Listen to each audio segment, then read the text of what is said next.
Ja, liebe Gäste, ich begrüße Sie sehr herzlich zur Blauen Stunde mit Fania Oz-Salzberger. Und das ist ja wirklich mal eine wirkliche blaue Stunde, eine Stunde der Freiheit von Tag und Nacht. Danach, nämlich nach diesen Sätzen aus Wolfgang Köppens Tauben im Gras, hatten wir uns diese blaue Stunde gedacht, bei der das Licht genauso sein soll, wie es heute ist. In diesem Sinne ganz herzlich willkommen. Die politischen Geschehnisse überschlagen sich. Wir alle können den Nachrichten kaum mehr folgen und ich freue mich genau deshalb und vielleicht auch trotzdem, dass Sie Zeit gefunden haben zu einem Abend über Deutschland und Israel. Dieser Abend setzt ein bisschen fort, was wir im Herbst begonnen haben, mit einem Gespräch mit Amir Tibon, der hier war, zu seinem Buch Die Tore von Gaza, welches eindrücklich Zeugnis ablegt von den Geschehnissen rund um den 7. Oktober und zugleich eine Geschichte Israels erzählt. Heute haben wir das Glück, mit Fania Oz-Salzberger hier zu haben. Sie wurde 1960 geboren, als älteste Tochter von Amos und Fania Oz.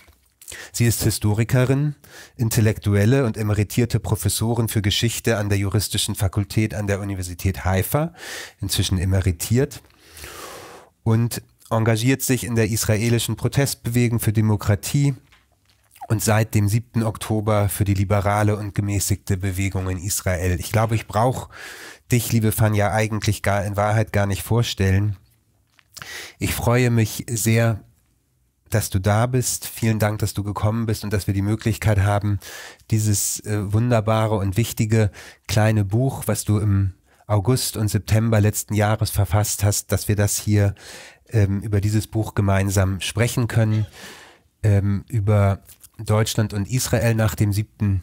Oktober und das verbunden mit der Idee und der wichtigen Idee, dass es ein Gespräch öffnet, ein wirkliches Gespräch öffnet zwischen Deutschland und Israel, was es vielleicht nur selten gab, vielleicht nie gab, was aber in jedem Falle dringender notwendig ist denn je.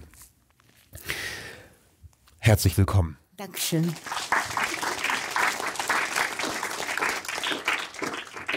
Dieses Buch, ich sagte es schon, ist im vergangenen Sommer entstanden und auf Basis einer ursprünglich auch in Konstanz gehaltenen Vorlesung. Und wir hätten uns auch im vergangenen Herbst hier schon zusammenfinden wollen. Leider war das aus terminlichen Gründen nicht möglich. Und dieses Buch von Fania beginnt mit den Sätzen, dass es eine Einladung an ein deutsches sowie ein internationales Publikum ist, in einen Dialog mit Israelis zu treten, vor allem mit dem Teil der israelischen Gesellschaft, der, wie sie schreibt, wie ich, zionistisch und liberal gesinnt ist, friedenssuchend und der Demokratie verpflichtet. Das ist das Alleinstellungsmerkmal dieses kleinen Buches, dass sie diese Diskussion so explizit mit dem deutschen Publikum führt. Fania spricht fantastisch Deutsch und trotzdem haben wir uns darauf geeinigt, den Abend auch auf Englisch zu bestreiten. Und ich würde, wenn hier niemand Einwände hat, meinerseits Englisch sprechen und auch auf das Übersetzen verzichten von dem, was Fania Oz sagt. Es sei denn, es gibt dringende Wünsche, das doch zu tun, dann tue ich das natürlich gerne. Gut. Wir beginnen aber mit einer kleinen Lesung aus dem Text von Irene Baumann, die uns hineinführt direkt in die wesentlichen Themen dieses Buches hineinführt. Meine Stimme in diesem Gespräch ist weder objektiv noch neutral. An diesem schwarzen Samstag verloren mehrere meiner engsten Freunde und Kollegen durch die schrecklichsten vorstellbaren Taten von Hamas und islamischem Dschihad ihre Liebsten. Eine Katastrophe ist über uns hereingebrochen. Hat diese Katastrophe meine menschliche und politische Persönlichkeit verändert? Ja, definitiv. Sie hat mein Bewusstsein für das Böse geschärft, das von unseren liberalen Sozialwissenschaften ignoriert wurde. Sie hat mich jedoch nicht in einer Weise verändert, die mich zwingen würde, mein politisches Engagement und meine Hoffnung aufzugeben. Was als schockierend bösartiger Angriff auf Zivilisten begann, wurde zu einem schlimmen Krieg unter der schlechtesten Regierung in der Geschichte Israels. Israel war am 7. Oktober nicht in seiner Existenz bedroht, doch wegen der rücksichtslosen und gelegentlich kriminellen Kriegführung dieser Regierung, ihrer selbstzerstörerischen Außen- und antidemokratischen Innenpolitik stehen wir heute tatsächlich vor einer existenziellen Bedrohung. Nicht seitens der Hamas oder der Hisbollah und nicht einmal seitens des Iran, sondern von innen her. Doch ebenso wie die Kibbuzim ist das liberale Israel immer noch lebendig. Seine Werte sind zu stark, als dass sie leicht überwunden werden könnten, weder von der Hamas noch vom jüdischen Ultranationalismus. Benjamin Netanyahus Koalition biedert sich den Extremisten an, die er verantwortungslos in sein Kabinett geholt hat, um seine eigene politische Haut zu retten. Das Verhalten meiner Regierung im Krieg, in der Außenpolitik und nicht zuletzt in der Innenpolitik erfüllt mich mit Scham, Abscheu und dem Wunsch nach einem demokratischen zivilen Ungehorsam. Mein erster und entscheidender Punkt. Jeder Hauch einer realistischen Hoffnung auf eine politische Übereinkunft in unserer Region in den letzten 40 Jahren, einschließlich der Oslo-Abkommen und des nachfolgenden Dialogs, basierte auf dem Modell zweier benachbarter souveräner Staaten, Israel und Palästina. Dieses Modell ist nicht nur pragmatisch, nicht nur human und liberal, sondern auch, Sie mögen überrascht sein, das zu hören, seinem Wesen nach zionistisch. Nicht, dass viele Israelis es zum gegenwärtigen Zeitpunkt unterstützen würden. Auch eine große Mehrheit der Palästinenser lehnt es rundheraus ab. Beide Seiten sind allzu traumatisiert und radikalisiert, um über eine friedliche Nachbarschaft oder gar einen gemeinsamen Staat nachzudenken. Die Ein-Staat-Lösung, wonach alle Israelis und Palästinenser in Zukunft glücklich und zufrieden in einer gemeinsamen Zivilgesellschaft zusammenleben sollen, ist nach dem 7. Oktober für unsere Generation gestorben.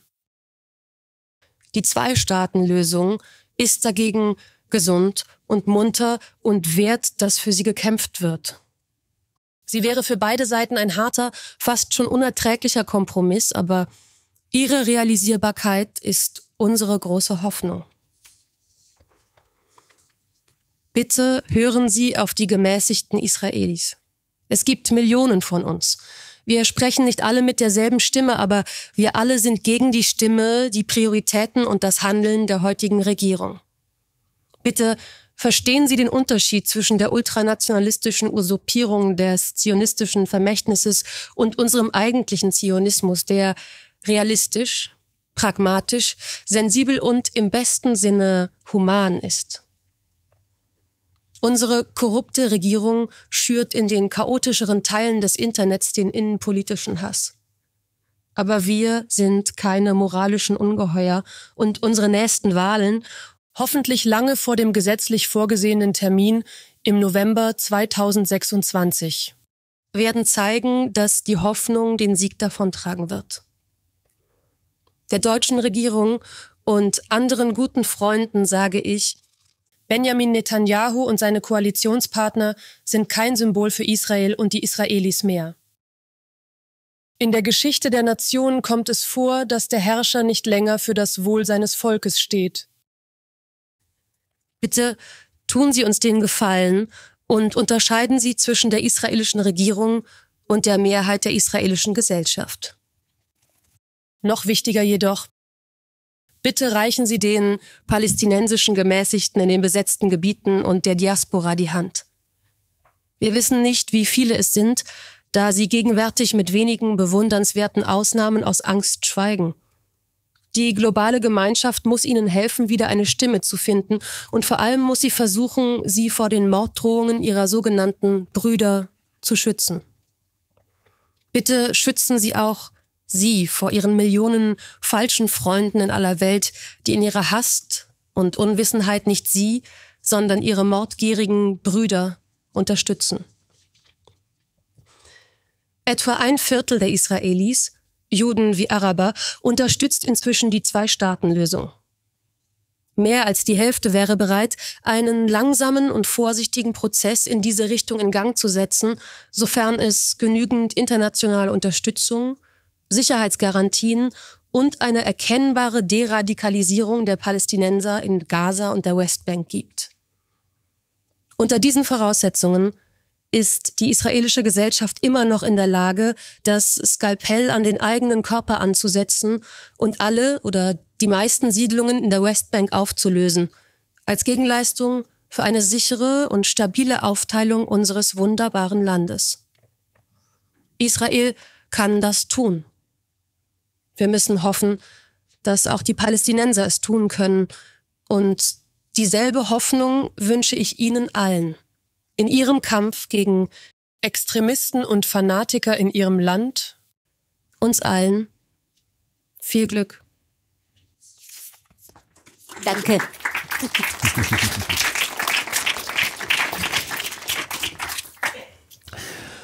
Fania, when you wrote these words in last summer that you now chose to be read and that lead us right into the political discussion, from today's perspective, to find into our conversation, do you think things have changed between last summer and now? So, guten Abend, Shalom. Ich freue mich und ich bin auch traurig, hier zu sein. Herzlichen Dank an meine Gastgeber. Ich könnte Deutsch sprechen, aber nicht so nuanciert wie Englisch. Und heutzutage brauchen wir Nuancen. So I will be talking in English with apology. And I would also like to say, Jonathan, if I may, to begin with, that the first time I stepped on this beautiful carpet, it was in the home of Siegfried Unfeld and Ulla Berkewitsch many, many years ago.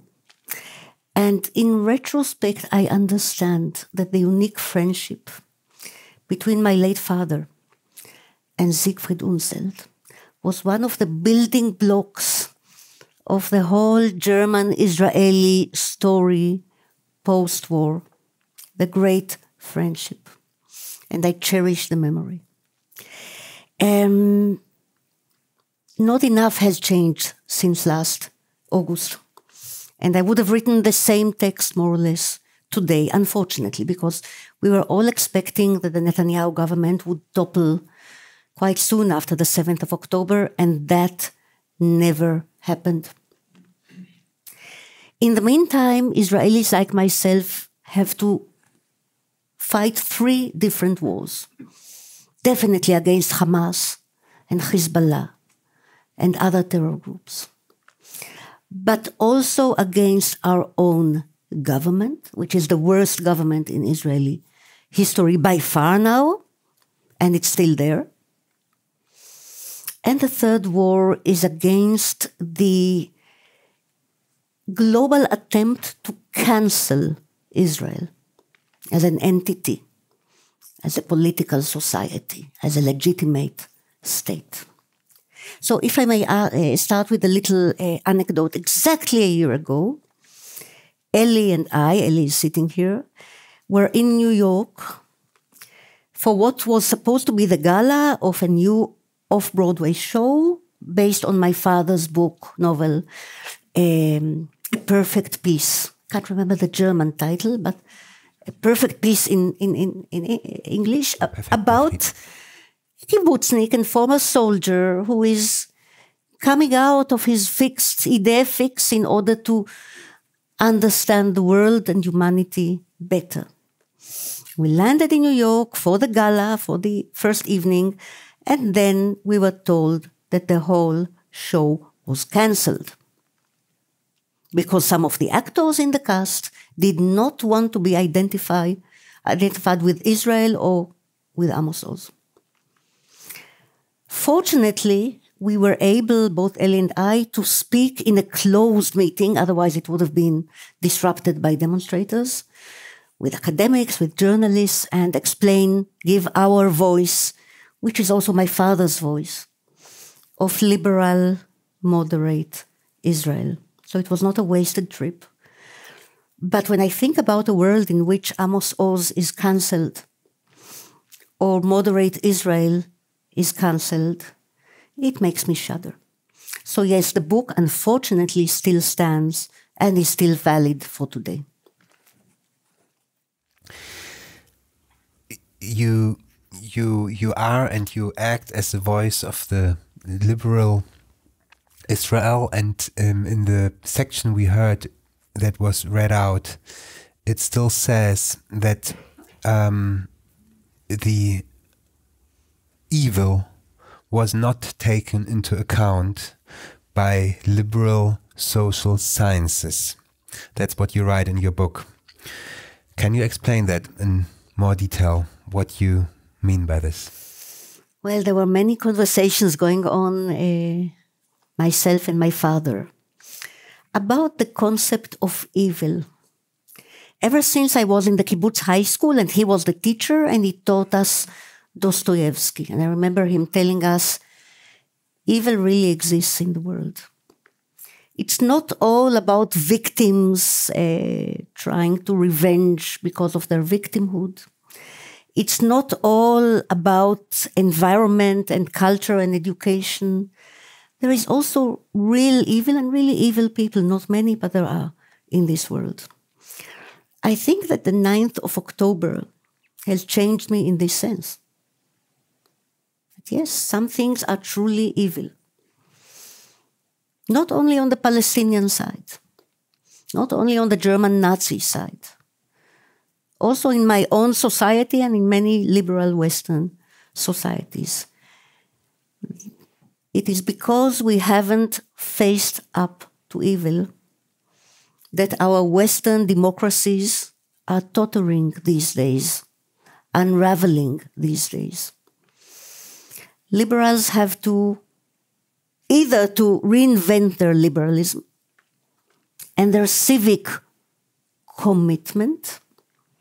That was my Doktorarbeit. I wrote about the civic spirit and the German Bürgerlichkeit, as it was understood. If we do not wake up to defend ourselves and democracy, democracy will not continue. If we do not reinvent liberalism, liberalism and humanism would not continue. So it's up to us and the younger generation. This is why I'm here. This is why I'm speaking wherever a microphone is offered to me. And in the text you say, so the liberal social sciences, and you ignored the evil. And when we talked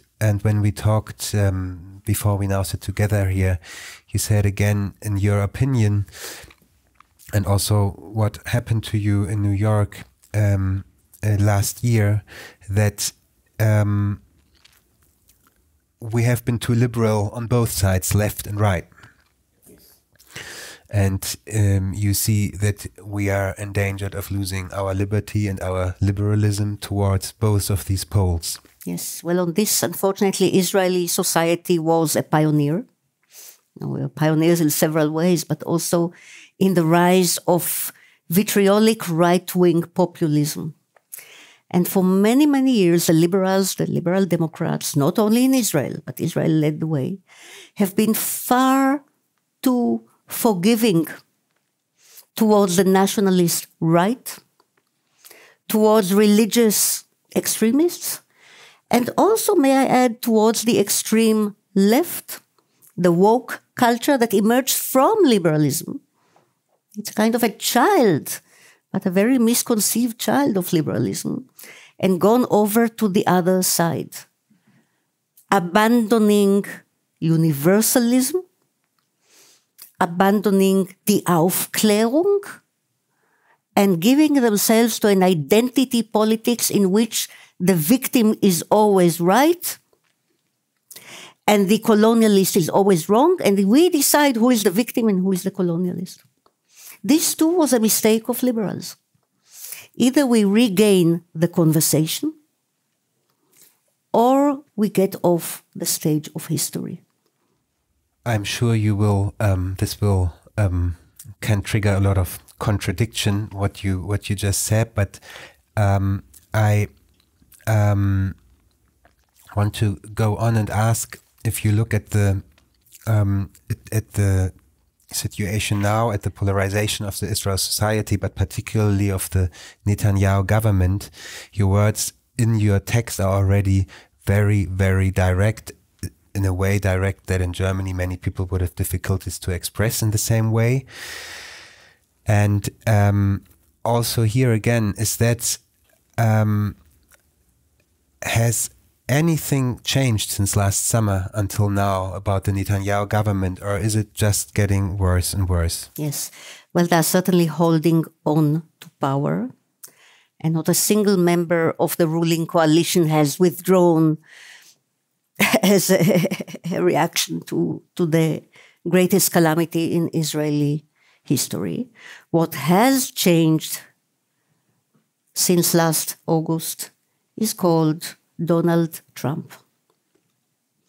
And right now, far more than last summer, the wind is blowing in the direction of the far right and the ultra-nationalists everywhere. Of course, Israel too. So that has changed, because when I wrote this text, we were thinking or hoping that Kamala Harris would win the elections. That was not to be. And right now, the forces of extremism are incredibly powerful. Maybe Israel, just maybe, I don't want to sell you a corny optimism or an unbased hope, but maybe the way Israel was a pioneer in the rise of the populist right, it might also become a pioneer in coming out of the rule of the populist right. Hopefully in the coming elections, assuming we will have elections, even that is not self-evident anymore, but let's assume we do, a majority of moderate Israelis would oust the Netanyahu, Ben-Gvir, Smotrich government. If so, we might be leading a little light, a little candle in the direction of overcoming right-wing populism. I can't promise, but this is a possibly doable hope. We have seen the freeing of the hostages, of some of the hostages at least in the last month, and this has brought at least some moments of relief in Israel and for everybody involved. Is that a success of the Netanyahu government? No, it's an outcome of the Trump administration. And I, for one, treat Donald Trump like a power of nature, a tsunami, a hurricane. He could go in different unpredictable ways. It so happened that he listened to the pleas of certain people close to him and helped to release our hostages. Unfortunately, also, people returned in a coffin, including, we've been bereaved in so many ways, but Oded Lifshitz, the kibbutznik, the peacenik, the guy who with his wife was also taken hostage, would drive sick people from Gaza to Israeli hospitals, and the uncle of a dear friend of ours. He returned in a coffin, and not thanks to Netanyahu. I would thank Trump, but I don't see Donald Trump as a moral agency in any sense. He is the hurricane. So the hurricane brought back some of our hostages.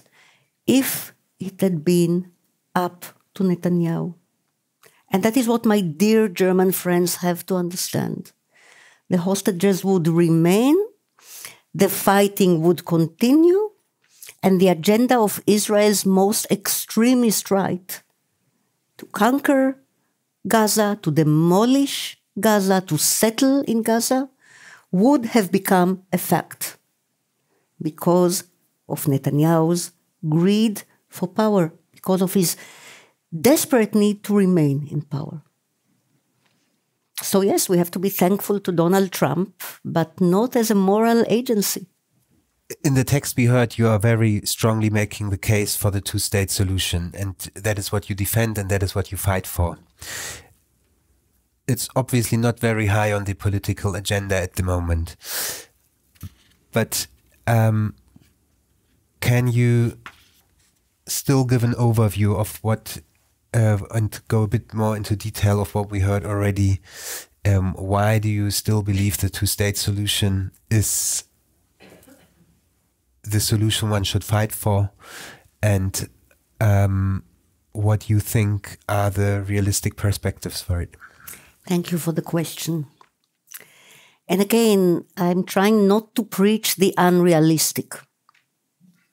But I have to say the following. You know, when I get attacked from the left and from the right, which is a very interesting balance, it's almost an equal fire from both sides. The right is horrified by the very idea of a future sovereign Palestine next door to a future democratic Israel. They think that after the 7th of October, this solution is dead. On the other hand, from people left of me, or many pro-Palestinians, I hear that the two-state solution is racist, and why not create one state, as my father used to call it, one happy, unified family of Israelis and Palestinians. And the answer, again, echoing my father, but with renewed force nowadays, is that we are not one, we are not happy, and we are not a family. We need to divorce for the time being. We need two states from the time being for the simple reason that I do not see any other bloodless solution. Now, maybe one day, maybe in the next decade or century, the world will begin to shed off the notion of the nation state. I'm not a blind believer of the nation state. It began at some point, not long ago. It might end in favor of the United Nations of Asia or of the Middle East or of the Mediterranean or some kind of a world republic as Immanuel Kant was hoping for in the distant future. At that point, perhaps we and the Palestinians can live together. Until that time, two states, hopefully on friendly terms, and hopefully allowing Palestinians to go back to their homes within Israel and Israelis to remain or to settle in Samaria and Judea. Why not? But we need a temporary divorce in order to let both nations heal. But is it realistic? What about the settlers that would have to be resettled? How do you believe the fundamental problems about this proposal can be solved? It's going to be as difficult for us liberal Israelis to win the debate with our extremists as it would be for future Palestinian moderates to win the debate against their own extremists.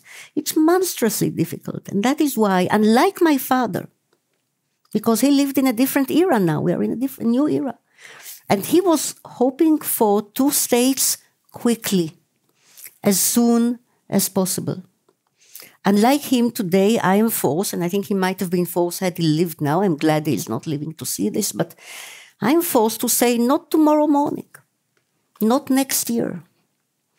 But we need to leave a horizon. And what is the definition of horizon? It's a far vista on which you have an unblocked view.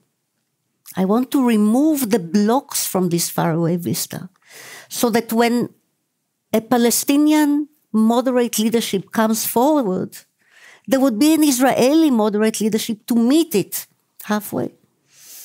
And so my life mission now is to prepare the Israeli public sphere, Israelis like myself, to the idea that one day we will divide the land between the two nations, as an open option, as a horizon.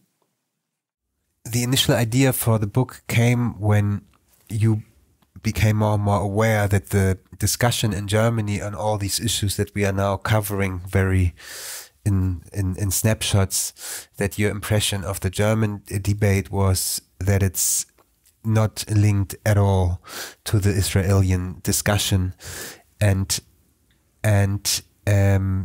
your book includes longer sections in describing how little in Israel is known about what is being discussed in Germany on all these issues. Yes, in some ways. Perhaps you can describe this a little bit in detail, also historically, how you do it in your book, yes, referring to how little is known of the speech of Richard von Weizsäcker. Yes.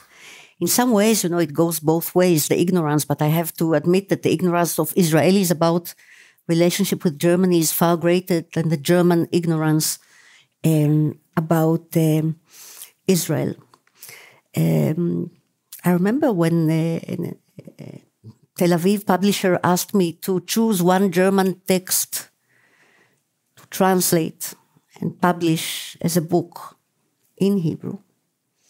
I chose 2 essays, one by Habermas about citizenship, and one is the famous speech of Richard von Weizsäcker in the Bundestag in the mid-80s about German responsibility, not guilt, responsibility in the coming generations for Israel. And I was amazed to see that these texts had never been translated. We teach our students at university, but the public knows very little about the epic story of German-Israeli relationships since 1966, since the first visit of Konrad Adenauer, the first exchange of ambassadors until today.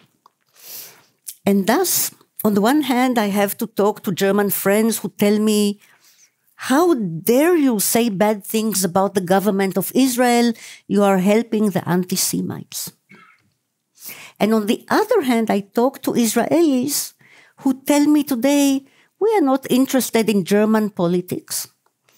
We are not interested in who will be the next chancellor, as long as he is a friend of Israel and not an anti-Semite. To which I answer, a friend of which Israel?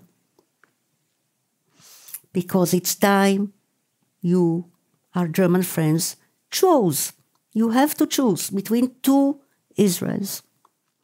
Between the current government of Israel, legally elected government, legally created coalition, and Israeli civil society. And I have to make it absolutely clear. We in the Israeli civil society, I don't know if we are just over 50% or just under 50%, the elections will show, I hope. But we, Israeli civil society, believe, and I'll be as clear as possible here, that the Netanyahu government has gone rogue. Is no longer a legitimate government. Now, I'm not becoming a rebel tomorrow morning. We are discussing very seriously in several groups an orchestrated civil disobedience by many Israelis. And the reason we haven't done it so far is that civil society itself is beaten and traumatized and bereaved after the 7th of October and ongoingly. We do not just need friendship today. We need tough friendship. Some people call it tough love. We need the future German government and the future chancellor and the future Minister of International Affairs to tell Netanyahu exactly what you think about him. To sanction, hopefully not the Israeli society, not Israeli academia, which is 85% liberal, democratic liberal, to sanction directly the government and ministers of the current Israeli ruling coalition. I have said it politely before the 7th of October, when they began their so-called judicial overhaul, which is a cover phrase for a coup d'etat from above. And I am saying this bluntly, no longer politely, after the 7th of October. If you are pro-Israel, you can no longer be pro-Netanyahu. And you can never be pro-Ben Gvir or pro-Smotrich and their ilk. We need you on the side of civil society, and I'm hoping that the incoming government of the Bundesrepublik, the incoming coalition, would listen to this voice. Even if Israelis are too tired and too grieving and too traumatized to make this voice abroad. And that is my mission, to make the voice of this part of Israel our only civil society. By the way, because on the right wing there is no civil society. Not in the sense that we know. It is acting like a sect. It is acting like a sect of Netanyahu followers. So please be friends of Israeli civil society by withdrawing your friendship to the Netanyahu government. Unfortunately, he's been invited here by Friedrich Merz. Not yet. Hopefully, not yet. I hope not. Give us an insight of how much actually you become aware in Israel of what is being discussed and happening in Germany. Is it just very little, very little. Israelis, most of the people in my own circles, and I think beyond, are not only emotionally unavailable, but cognitively unavailable to much of the global discourse in general. Emotionally unavailable to the victims in Gaza. You know, my best friends, wonderful people, tell me, I know, but I can't. I can't empathize, I can't stand up, I can't demonstrate, I can't. I'm too busy with our own crisis, with our own grief. And certainly when it comes to Germany, the only question interesting to people, as I said, is the new chancellor a friend of Israel? I'm trying to make my fellow Israelis understand that we need the future chancellor to be a friend of our sort of Israel, which still exists, which is possibly likely to win the coming elections. Maybe not for long. Because, you know, the extreme right and the ultra-Orthodox have much bigger families. But for the time being, if we get the help and the support we need, we might just about enter a last window of opportunity to revive liberal democracy in Israel. And obviously we need German help for that cause. Civil society always needs freedom of speech, which I wanted to briefly discuss with you. You make so much experiences on your X account on how expression of speech works and sometimes doesn't work. You are exposed to threats which don't make life easier. We could read a couple of weeks ago, which of course for a publishing house is always of interest, that the bookseller was threatened and detained and controlled of what they sold. Can you talk a bit about your perspective on freedom of speech in Israel and your personal experiences being such a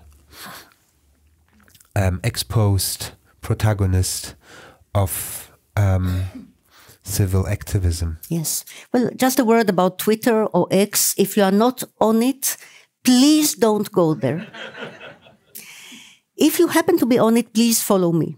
But when you follow me, you will see terrible things being said, both from the right, from the so-called pro-Israelis, and from the left, from the so-called friends of the Palestinians. But in between, there are still a great many good, moderate people on Twitter, on X, which are worth speaking to. So this is why I'm there. It's no longer the polite public sphere. Professor Koka is sitting here, the polite public sphere invented in the 18th century, where people could speak politics, talk politics in the salon or in the polite newspapers. Not anymore. So now we live in a much rougher neighborhood. And if we want to be effective in public speaking, we meet thugs. We meet verbal violence, sometimes not even verbal. Now about Israel and free speech and about the case of the Jerusalem bookshop. You were asking me before when we were talking, Jonathan, how does it feel on the streets in Israel when you come out of the house? What does it feel like? Is it still a democracy? Is it getting towards something worse than that? And I have to tell you that where I live, in my little town between Haifa and Tel Aviv, and in Haifa and in Tel Aviv, it is still in many ways the old Israel. Speech is free. Demonstrations are assertive. The population is liberal. Although most of our protest energy these days goes towards freeing the hostages. So, of course, we cannot yet build up a further road after, as long as the hostages are there.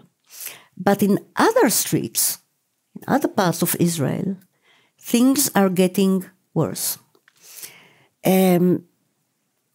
Our judiciary is still free. Our Attorney General, Gali Barav Miara, of whom we are very proud, the Supreme Court. But unfortunately, some of the executive powers, including the Israeli police, have gone over to the extremists. Because Benjamin Netanyahu had the audacity to appoint Itamar Ben-Gvir as Minister of Internal Security, the minister responsible for police, and very quickly, he's now left the post, but very quickly he undid all the leadership of the higher echelons of the Israeli police, and put extremists in their place. And you see this on the ground in the demonstrations, even in Tel Aviv. The police is behaving totally differently than it did throughout the history of Israel. So people are getting beaten up. My neighbors, an elderly couple, my son, a young man, beaten up by police standing on the sidewalk, not even blocking the road. This is happening. So it has not broken the spirit of Tel Aviv, but it's a totally different atmosphere. When it comes to Palestinians, both Israeli, Arab Palestinians, and in the West Bank, in East Jerusalem, the police allows itself violence way beyond any democratic red line. So when Mahmoud's bookshop was raided by police, it was about 3 weeks ago, these Ben-Gvirites did something that no Jew has done ever, I think, in Jewish history, that is throwing books on the floor. There were photos of books on the floor. I have to say it, because that's what we are fighting. They tried, they were not able to read either the English or the Arabic titles of books to see if there is any illegal material there. By the way, there isn't. All the books in this Palestinian East Jerusalem bookshop can be bought on Amazon.com. The police used Google Translate on the spot to try to read the titles of books. And yes, there are some books there that make me feel very bad. There is Noam Chomsky, there is Ilan Pappé, there is Norman Finkelstein, there are anti-Israelis. Also, Amos Oz is there on the shelves. Also, David Grossman is there on the shelves. We put together a fight, a petition of Israeli writers and poets and actors and other culture players. We reached within a few hours 1,000 signatures. The next day, Mahmoud and his brother were released, and no charges have been brought against them. So that battle we won. But this is one battle in a long war. Thank you.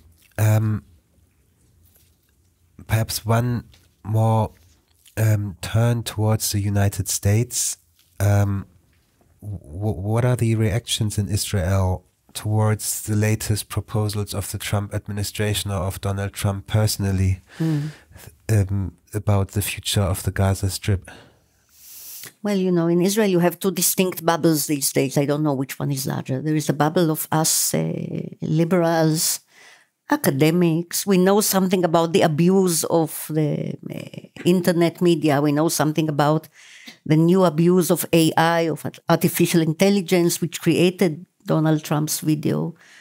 On Gaza, we are strongly against this whole new populist front and Trump himself. Now, there is another bubble in Israel, which are the people who are totally caught up in the Netanyahu media. And what we have now in Israel, a little like the United States, Fox News and the area, a little like what happened in Hungary, we have a kind of a totally unpenetrable bubble of media for the believers of Netanyahu and the extreme right.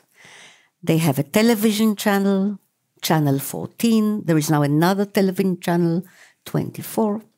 They have their newspapers, their websites, their social media leaders, and so on.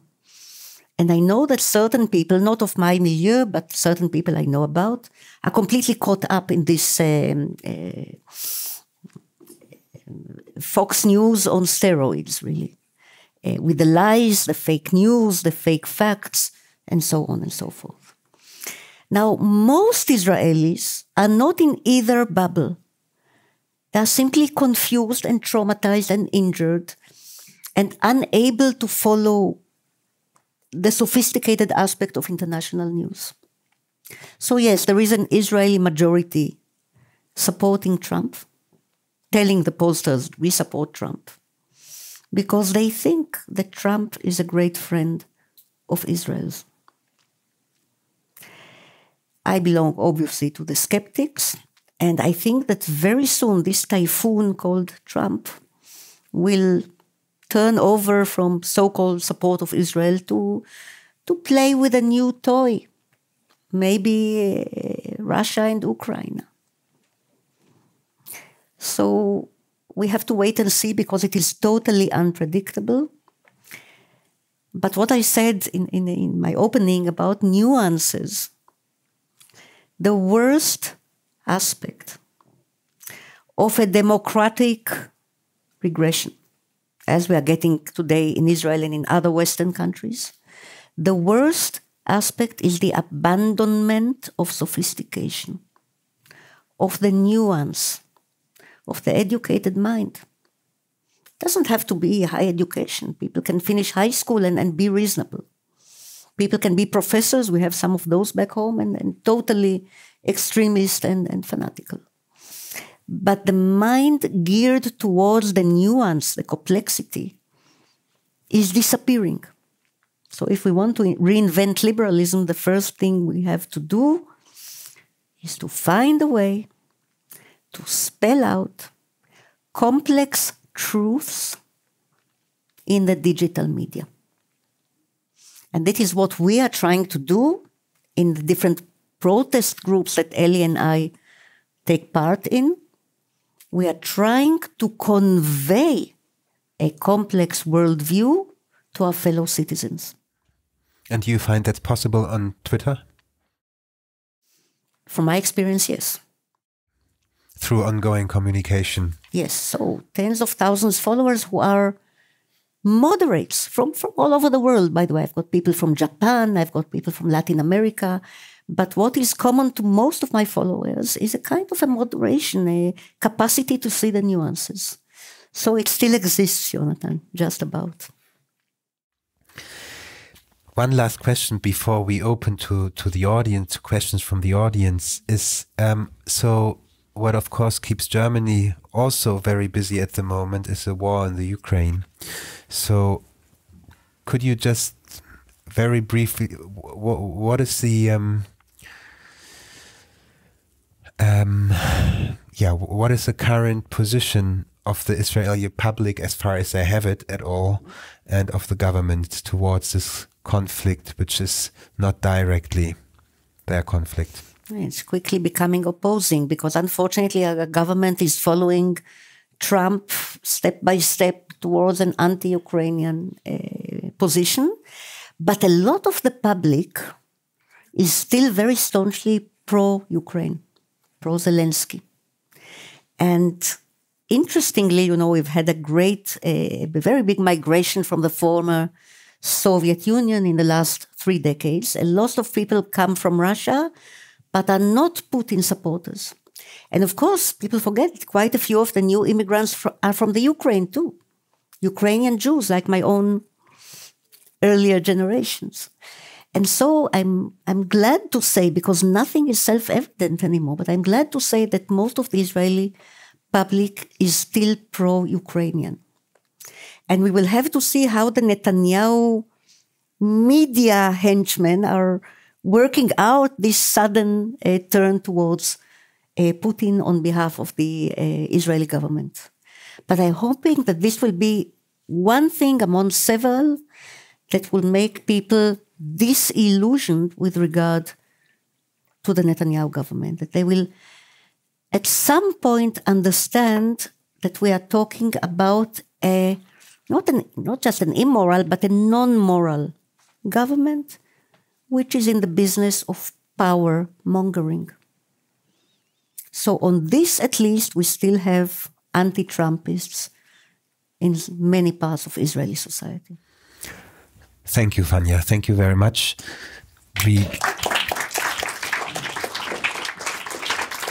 Thank you. I think at this point we put, with these words that you said at last, we finish our session. I have one last question. Fania, apart from doing what she's describing and apart from fighting, she has also lately edited a volume of texts of Amos Oz, which we hope to publish as soon as possible.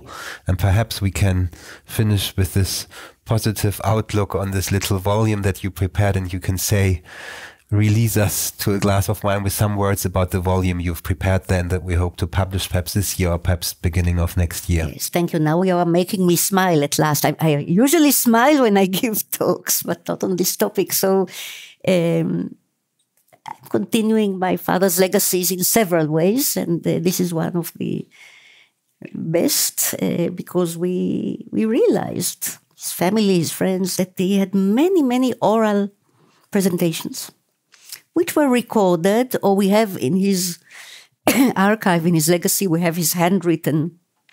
He hardly ever typed. He didn't know what a computer was, but handwritten notes for these lectures, and we have many of them online in video. But these are new texts for publication. And so what we did was write them down, not change a word or hardly a word, so that his speaking voice could be heard. And we will all be able to read new texts by Amos Oz. In Israel, it is coming out in May.